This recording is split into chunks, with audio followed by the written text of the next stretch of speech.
नमस्कार दोस्तों। आज की इस वीडियो में हम भगवद गीता के अध्याय 5 श्लोक 17 पर चर्चा करेंगे। कृपया इस चैनल को लाइक और सब्सक्राइब करें।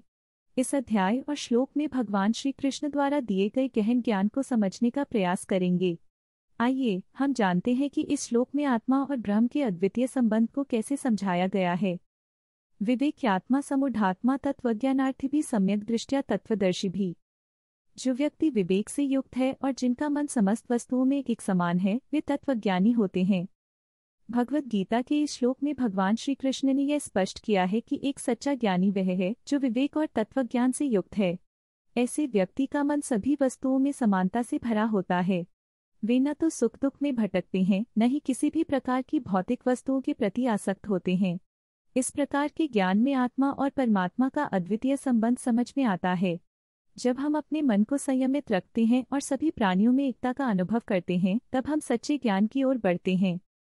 एक बार की बात है, एक छोटे से गांव में दो मित्र रहते थे, रामू और श्यामू। रामू हमेशा खुश रहता था, जबकि श्यामू अक्सर चिंतित और दुखी रहता था। एक दिन गांव में एक बड़ा संकट आया।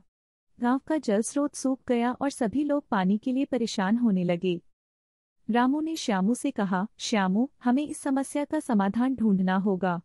श्यामू बोला, पर हमारे पास कोई योजना नहीं है, कैसे करेंगे हम? रामू ने मुस्कुराते हुए कहा, अगर हम सब मिलकर काम करें तो हम इस समस्या का हल निकाल सकते हैं। आखिरकार उन्होंने गांव के सभी लोगों को इकट्ठा किया और सभी ने मिलकर एक तालाब खोदने का निर्णय लिया। सभी ने एक दूसरे की मदद की। दिन भर काम करते करते श्यामू ने देखा कि सभी लोग एक दूसरे के साथ मिलकर काम कर रहे थे। श्यामू ने रामू से कहा, तुम्हारी सोच कितनी अलग है, तुम हमेशा सकारात्मक रहते हो। रामू ने उत्तर दिया, श्यामू, हमें समझना होगा कि सभी प्राणियों में एकता है। जब हम एक साथ मिलकर काम करते हैं तो कठिनाइयां आसान हो जाती हैं।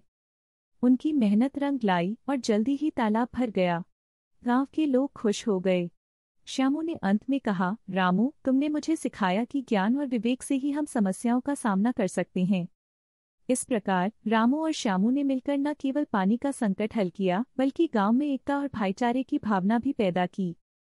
तो दोस्तों, इस कहानी से हमें ये सीख मिलती है कि जब हम सभी प्राणियों में समानता का अनुभव करते हैं और मिलकर काम करते हैं, तो हम किसी भी चुनौती का सामना कर सकते हैं।